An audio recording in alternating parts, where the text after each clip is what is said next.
Dear students, मैं मनोज वर्मा आप सभी का स्वागत करता हूं प्रतिज्ञा क्लासेस के यूट्यूब चैनल में।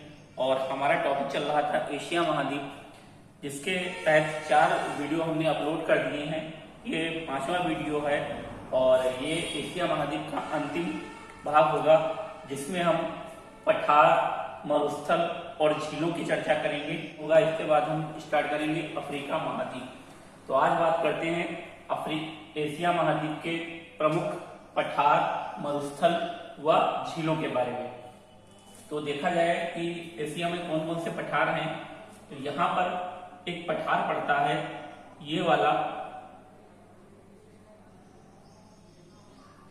इसे कहते हैं पामीर का पठार। ये हमारा है पामीर का पठार।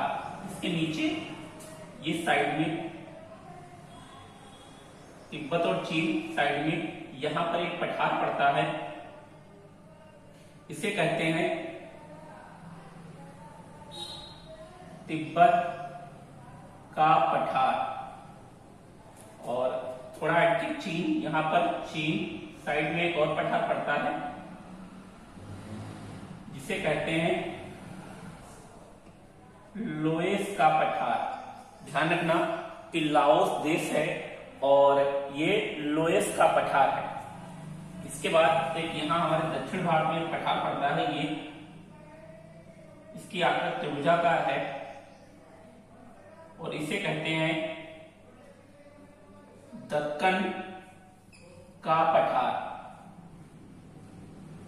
इसके अतिरिक्त और पठार हैं हमारे, यहाँ पर अरब देश हैं और यहाँ पर जो पठार पड़ता है इसे कहते हैं अरब का पठार। और ये जो है ये खनन के लिए काफी प्रसिद्ध है और खनन में यहाँ पेट्रोलियम उत्पादन किया जाता है। तो पेट्रोलियम के लिए सर्वाधिक जो प्रसिद्ध पठार है वो अरब का पठार है। इसके बाद यहाँ पर और तुर्की में एक पर्वत है और जिसको कहते हैं टोरस पर्वत।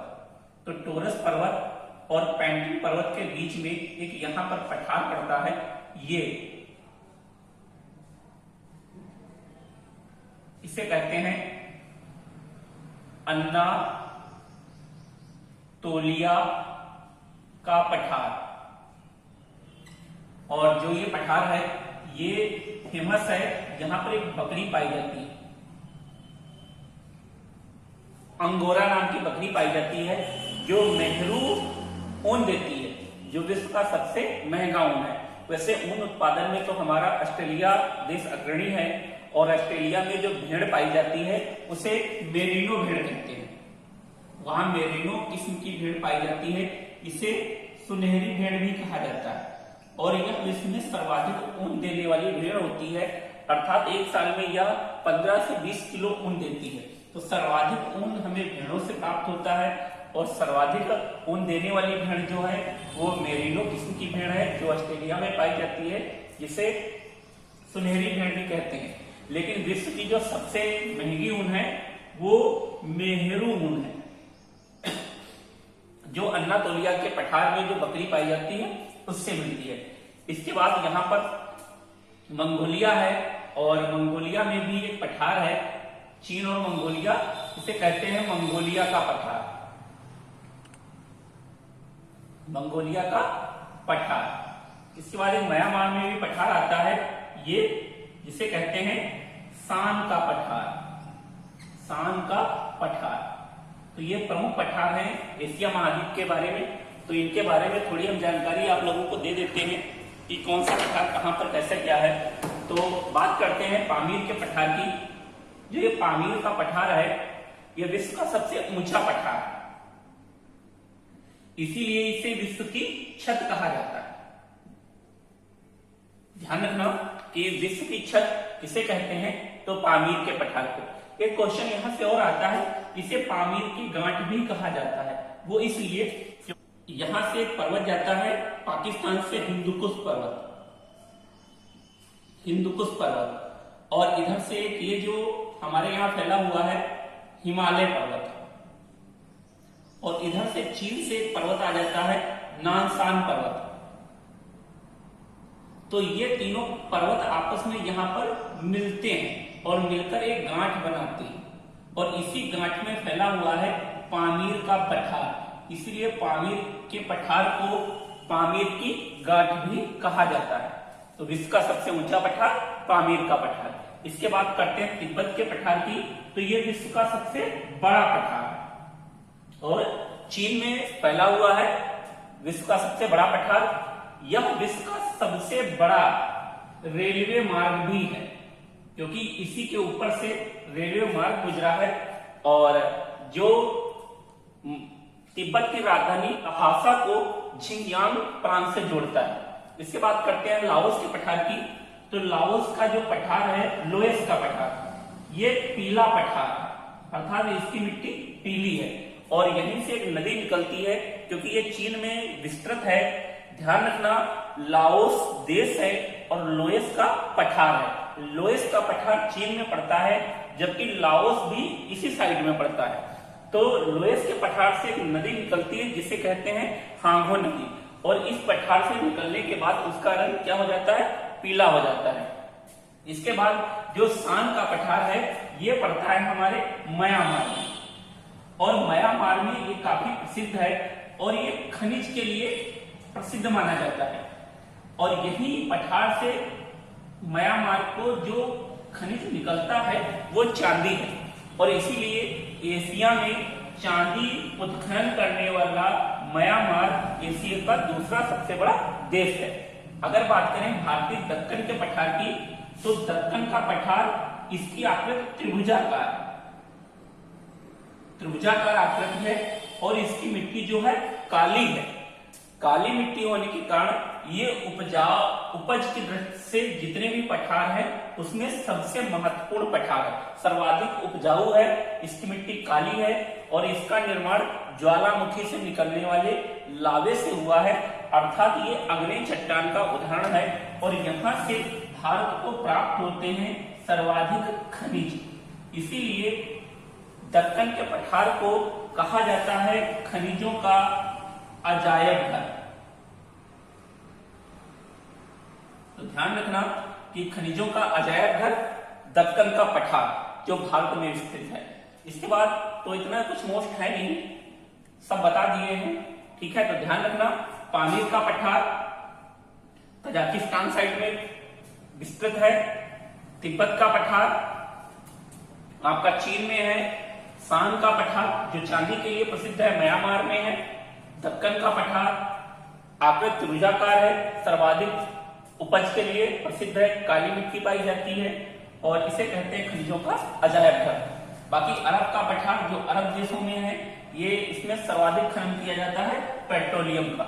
और जो तुर्की का पठार है, अर्थात तुर्की में फैला हुआ है, जिसे कहते हैं अन्नातोलिया का पठार, जो पोंटिक पर्वत और टोरस पर्वत के मध्य है, ये भी काफी फेमस है। और यहाँ मेनुरू नाम की ऊन निकाली जाती है जो विश्व के सबसे महंगी ऊन है।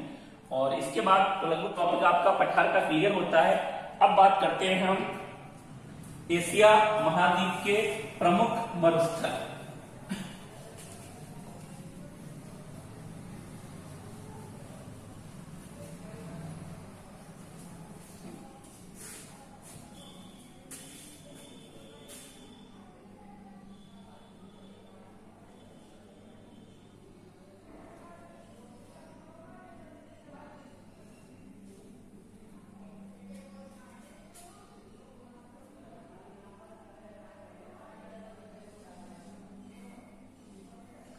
ये आ गया हमारा एशिया महाद्वीप और बात करते हैं इसके मरुस्थलों की। तो ध्यान रखना कौन कौन से मरुस्थल हैं। तो पहले अगर बात करते हैं कि यहाँ पर एक मरुस्थल है जिसे कहते हैं अरब का मरुस्थल। अरब मरुस्थल।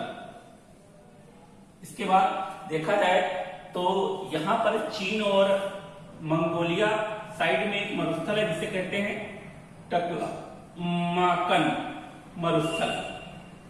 इसके बाद अगर आगे बात करें तो इसके ऊपर एक और मरुस्थल है यहाँ पर जिसे कहते हैं गोबी का मरुस्थल। भारत और पाकिस्तान में भी एक मरुस्थल है जिसे कहते हैं थार मरुस्थल। पाकिस्तान में भी एक मरुस्थल इसे कहते हैं थार मरुस्थल। तो देखा जाए तो एशिया में यही प्रमुख मरुस्थल है जिनके बारे में हमें अध्ययन करना है। तो पहले बात करते हैं गोबी के मरुस्थल की। तो ये बर्फ जमी होने के कारण इसे शीत मरुस्थल भी कहा जाता है। और जो गोबी का सर्वाधिक विस्तार है वो देखा जाए तो मंगोलिया में, इसका सर्वाधिक विस्तार मंगोलिया में है, कुछ भाग इसका चीन में भी है। तो बर्फ जमी होने के कारण जब दूर से देखते हैं तो ये गोभी के फूल के समान सफेद सफेद दिखाई देता है, इसीलिए इसे गोभी का मरुस्थल कहा जाता है। बात करते हैं टकलामाकन की। तो टकलामाकन एक अवसादी चट्टान का उदाहरण है और इसका सर्वाधिक विस्तार जो है वो चीन में है और कुछ विस्तार इसका मंगोलिया में है। वैसे ये इसका विस्तार मंगोलिया में था, लेकिन मंगोलिया का जो सिनयांग प्रांत है उस पर चीन ने अधिकार कर लिया है, इसीलिए ये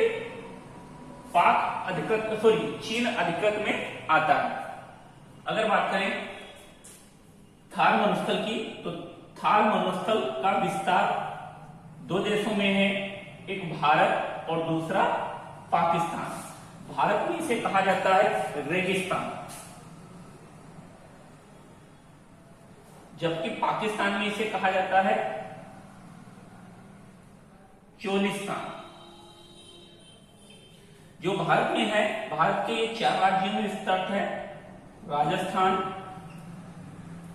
गुजरात, हरियाणा और पंजाब। तो 4 राज्यों में विस्तृत है। सर्वाधिक विस्तार इसका है राजस्थान, और राजस्थान में सर्वाधिक विस्तार है। राजस्थान क्षेत्रफल की दृष्टि से भारत का सबसे बड़ा राज्य भी है और सर्वाधिक मरुस्थल होने के कारण यहाँ पर 1984 में एक परियोजना चलाई गई थी इसी मरुस्थल में, जिसका नाम रखा गया था IGNP परियोजना, अर्थात इंदिरा गांधी नहर परियोजना। ये परियोजना सतलज नदी से निकालकर चलाई गई थी और इसी के कारण जो राजस्थान का मरुस्थलीय क्षेत्र था वो सर्वाधिक हरा भरा हो गया और इसीलिए राजस्थान का जो मरुस्थल है रेगिस्तान, उसे कहते हैं विश्व का सबसे नवीन मरुस्थल। इसे नवीन मरुस्थल की संज्ञा दी जाती है। विश्व में सर्वाधिक आबादी यहीं पर रहती है, सर्वाधिक वनस्पति भी यहीं पर पाई जाती है, सर्वाधिक पशुधन इसी मरुस्थल में पाया जाता है। तो और यहीं से ध्यान रखना, एक क्वेश्चन और भी आता है कि यहीं पर सर्वाधिक पाई जाती है जैव विविधता। तो विश्व में सर्वाधिक जैव विविधता किस मरुस्थल में पाई जाती है? तो भारत का रेगिस्तान है। विश्व में सर्वाधिक आबादी, वनस्पति, पशुधन किस मरुस्थल में पाया जाता है? तो भारत का रेगिस्तान है। और सर्वाधिक कहाँ इसका विस्तार है? तो राजस्थान में। अगर देखा जाए किस लिए ये सब संभव है, तो यहीं पर 1984 में IGNP परियोजना, इंदिरा गांधी नहर परियोजना चलाई गई थी, जिसके कारण ये क्षेत्र इतना डेवलप है। और इसी राजस्थान वाले जो मरुस्थल है, इसमें एक नेशनल पार्क भी है, राष्ट्रीय उद्यान भी है, जिसे कहते हैं मरु राष्ट्रीय उद्यान।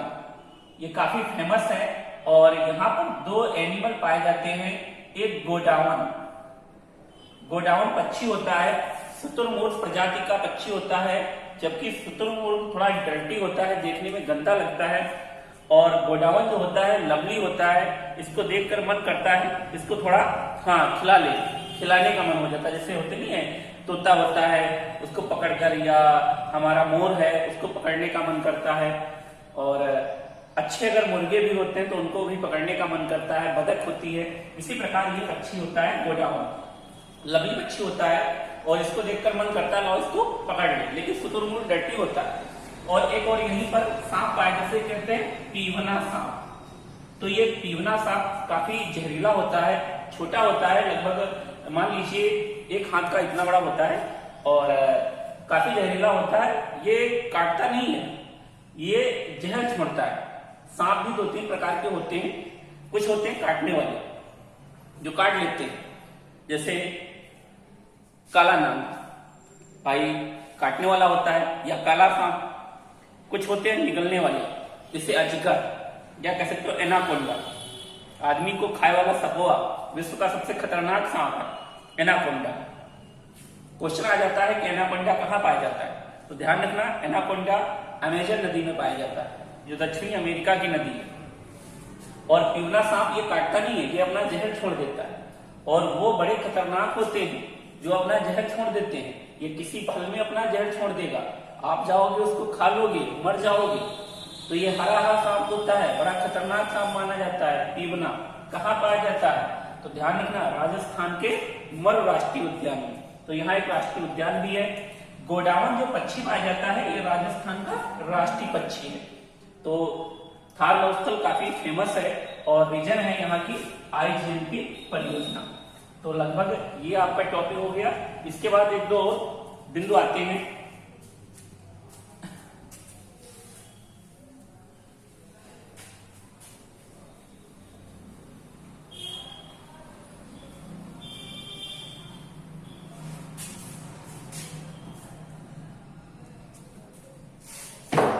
बात करते हैं एशिया महाद्वीप के प्रायद्वीपों की। एशिया महाद्वीप में कौन कौन से प्रायद्वीप पाए जाते हैं, तो ध्यान रखना कि ये अरब का प्रायद्वीप है,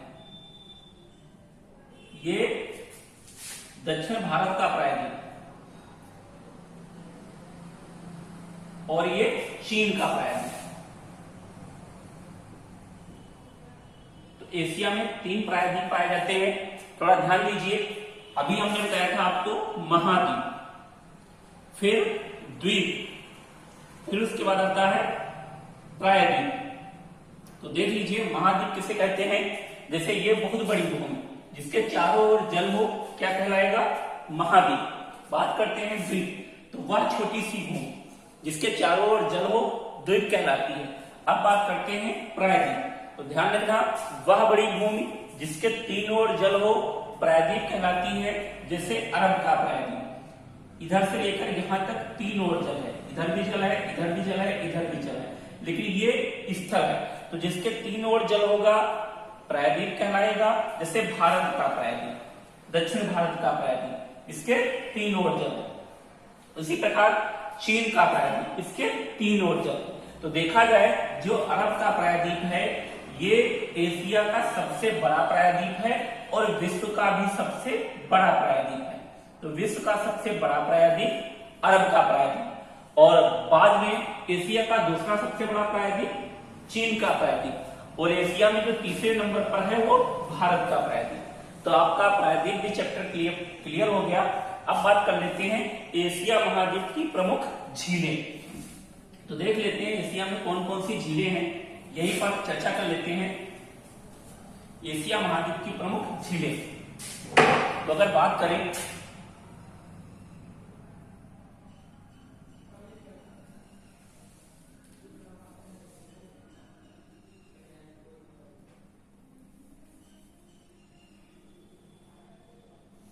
तो बात करते हैं, यहां पर एक झील है, ये वाली, इस साइड में ये झील है, ये साइड में ये, इसे कहते हैं कैस्पियन सागर झील। कैस्पियन सागर झील, अगर देखा जाए इसका क्षेत्रफल, तो इसका क्षेत्रफल है 3,93,000 वर्ग किलोमीटर। देखा जाए तो यह विश्व की सबसे बड़ी झील है और इसका पानी खारा है, इसीलिए विश्व की सबसे बड़ी खारे पानी की झील कैस्पियन सागर झील है। और किस देश में पड़ती है, तो इसका अधिकांश भाग तुर्की में पड़ता है, और ये 2 महाद्वीपों के बीच में स्थित है, एशिया और यूरोप। अर्थात एशिया और यूरोप को अलग करती है कौन सी झील, कैस्पियन सागर झील। ये जो झील है ये तेथिस सागर का अवशेष मानी जाती है, तेथिस सागर का अवशेष बताया गया है, और विश्व की सबसे बड़ी खारे पानी की झील है। यहां पर एक जाति पाई जाती थी केस्पी, केस्पी नामक जाति पाए जाने के कारण इसका नाम कैस्पियन सागर झील रखा गया। इसके बाद और भी झीलें हैं, देखा जाए तो एक यहां पर झील पड़ती है रूस में, जिसे कहते हैं बेकाल झील। बेकाल झील, तो बेकाल झील जो है ये विश्व की सबसे गहरी झील।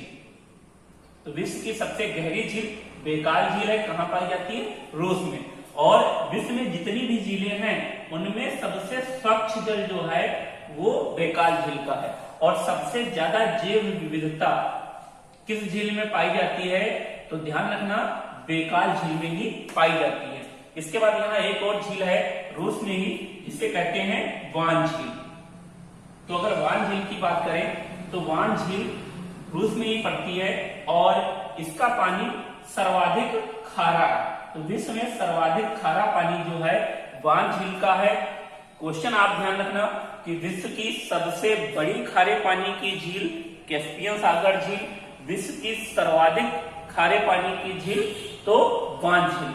मतलब जैसे एक ये बहुत बड़ी झील है और इसका पानी खारा है, और एक ये इतनी छोटी झील है और इसका पानी भी खारा है, लेकिन इसकी तुलना में यह छोटी है, अर्थात इसका पानी खारा है, तो इसे कहोगे विश्व की सबसे बड़ी खारे पानी की झील। लेकिन अब बात करें इसकी, तो इसका पानी इससे ज्यादा खारा है। अब ध्यान दीजिए, अगर बात आ जाएगी सर्वाधिक खारे पानी की झील तो हमारी वान झील। तो विश्व की सबसे बड़ी खारे पानी की झील कैस्पियन सागर और विश्व की सर्वाधिक खारे पानी की झील वान झील। और भी कई झीलें हैं, कई सागर को भी झीलों की श्रेणी में रखा जाता है, जैसे मृत सागर। मृत सागर को भी हम झीलों की श्रेणी में रखते हैं और मृत सागर का भी पानी खारा है और इसकी सर्वाधिक लवणता होने के कारण इसका घनत्व सर्वाधिक है और इसीलिए कोई भी व्यक्ति मृत सागर में डूब नहीं सकता है और इसमें एक भी मछलियां नहीं पाई जाती हैं, ये भी बात कही जाती है। और ध्यान रखना, कई भूवैज्ञानिकों का मानना है कि गर्मी बढ़ने से इसका जल स्तर कम पड़ रहा है और 2050 तक मृत सागर हो सकता है तो विलुप्त हो जाए। बात करते हैं वान झील की, तो वान झील की लवणता जो है वो 330 प्रति 1000 मिलीलीटर है, जबकि मृत सागर की जो लवणता है वो 238 प्रति 1000 मिलीलीटर है। ये लवणता मापने का तरीका होता है, जब लवणता मापी जाती है तो औसत मान होता है 35 प्रति 1000 मिलीलीटर। ये होता है कि अगर 35 औसत से ऊपर है तो वहां का पानी खारा होगा, अगर 35 से नीचे है तो वहां का जो पानी होगा वो लवणी होगा। ठीक है, तो ये ध्यान रखना, विश्व में सर्वाधिक खारा पानी किसका है? वान झील का है, और उससे जो कम है मृत सागर का है। तो ये प्रमुख झीलें हैं। कुछ पॉइंट और आते हैं। विभिन्न धर्मों की भूमि, तो भारत। फलों की टोकरी, उसे कहते हैं तुर्की को। हाथियों का देश लाओस। सफेद हाथियों का देश तो थाईलैंड। उगते सूर्य का देश तो जापान, और जापान का एक शहर है ओसाका, इसे जापान का मानचेस्टर कहा जाता है, ये भी ध्यान रखना। इसके बाद करते हैं मेवों का प्रदेश, तो अफगानिस्तान। नहरों का देश पाकिस्तान। नदियों का देश तो बांग्लादेश। तो ये प्रमुख क्वेश्चन है। एक और आता है श्रीलंका। मोतियों का देश तो श्रीलंका। लगभग आपका एशिया महाद्वीप आज कंप्लीट हो गया है। आगे बात करते हैं अफ्रीका महाद्वीप की। अगर हमारा चैनल आप सभी लोगों को अच्छा लगता हो तो ज्यादा से ज्यादा सब्सक्राइब करिए, लाइक करिए, कमेंट करिए तथा अपने दोस्तों